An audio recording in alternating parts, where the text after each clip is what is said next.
Hello, friends from the comic book and manga world. My name is G, and I'm here to talk about the September 9th, 2024 FOC.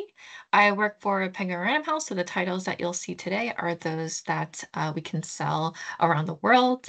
Aside from this YouTube channel, we're also on Facebook, Instagram, and Twitter X at PRH International Comics, where we'll post some updates, news, on those social media platforms. So definitely check us out there.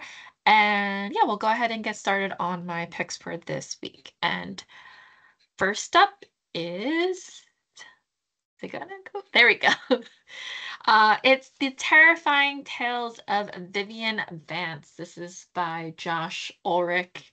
Goes on sale October 8th. And this is about Vivian, who is basically this amateur teen detective, and growing up heard stories that they never really believed in because they just figured it's a ploy that parents use to get their kids to do what they want.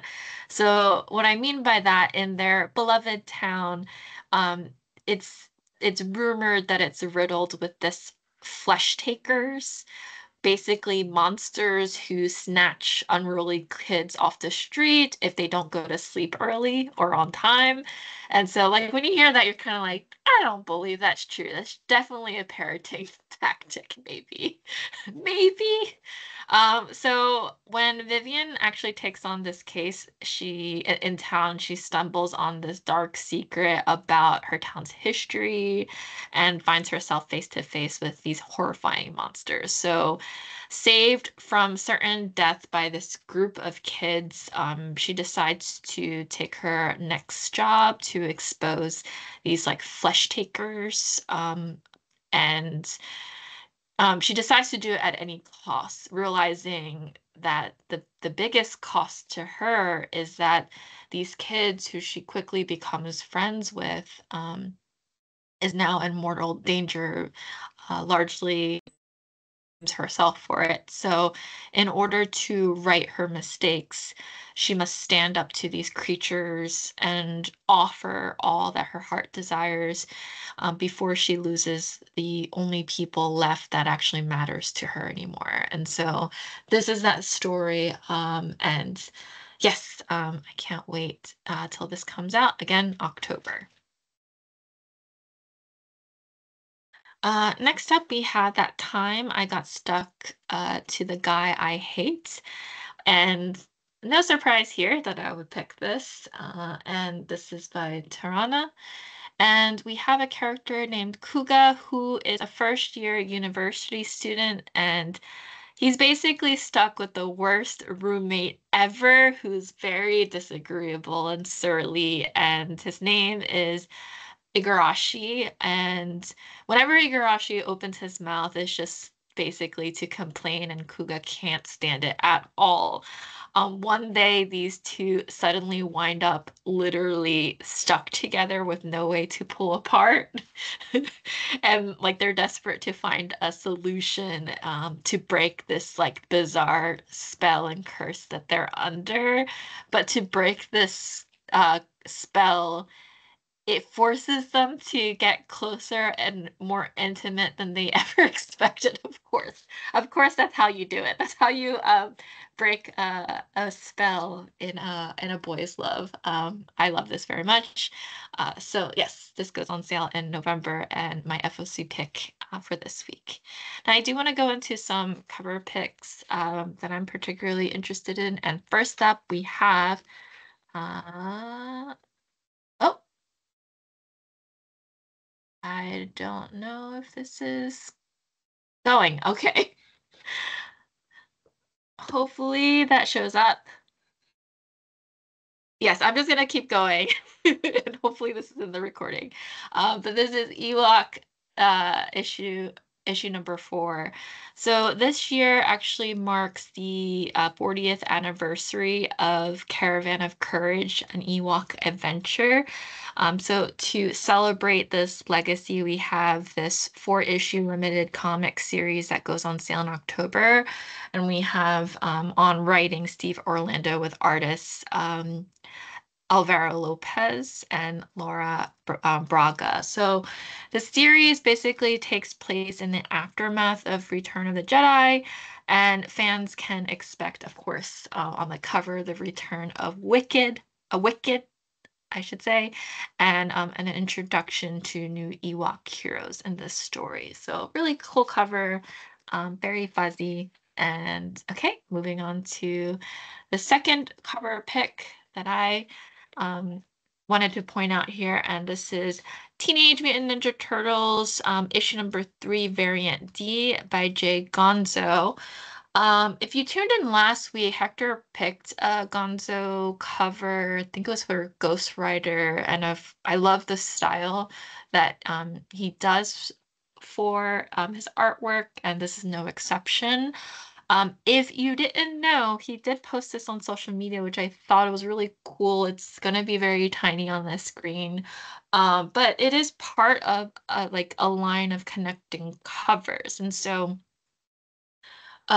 Moving from left to right, I think I'm pointing left to right correctly on the video. But basically, we have TMNT Alpha, the 1 in 10 variant, and then the TMNT issues number 1 to 4, which is the variant D Gonzo covers. And then lastly, we have the TMNT Night Watcher number 1, the 1 in 10 ratio variant. So those are connecting covers very beautifully, like visually very beautifully when put together. And so, of course, I had to pick his variant for issue number 3. So if you've been collecting these, this is a must pick up for you. Not only that, it's a great story to begin with. And then next up, we have Duck and Cover issue number 2. So if you weren't familiar, I think I did pick issue number 1 as one of my cover picks previously. But just to reiterate the premise here, this is a Comixology original with Scott Snyder and Raphael Albuquerque. Love this cover, very beautifully done. So Duck and Cover title is in reference to like the 1950s Burton Turtle film. So it was like viewed by school children on like an informational on what to do in an event of nuclear explosion, which really doesn't do anything if you're just like ducking under like a school desk. But this was like during, again, the 1950s, during the Cold War paranoia.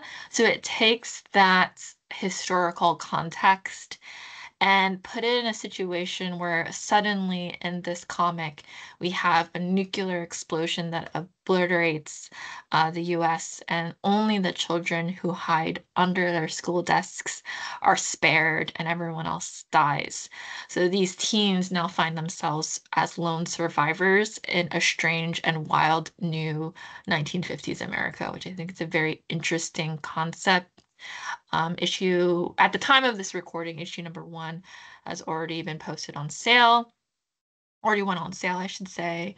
So definitely pick out, definitely pull issue number 1 if you haven't done so already, or at least pick it up, and pull issue number 2. Highly recommended. It's very much like a manga influence, like teen adventure, post-apocalyptic series. And yes. And I will conclude here on a bit of news, and it very much sparks my interest because I am not only a fan of anime adaptations, but live action adaptations. I go overboard on watching these. So announced recently, we have the live action series adaptation of My Dress Up Darling. We have Marin and Gojo casted as shown here with the actors. You can see their outfits. And then the live action will be released in October. So while you're waiting, like if you're waiting for the season 2 of the anime, the live action is also a way to go. It's something to look forward to. So we have the manga obviously available to order. volume 1 listed here on this slide. And then we also have the My Dress Up Darling official anime fan book that's coming later this month. Goes on sale September 24th.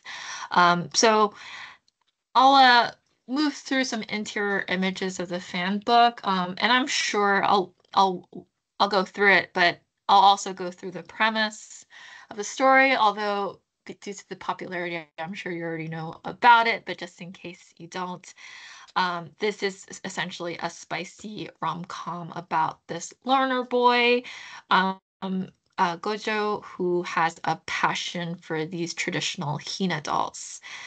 So the opposite of him, we have this trendy, popular Marin, who you're seeing here on screen, and she's often surrounded by lots of friends. Again, the complete opposite of him. And she has a passion for cosplay, as you can see on this slide.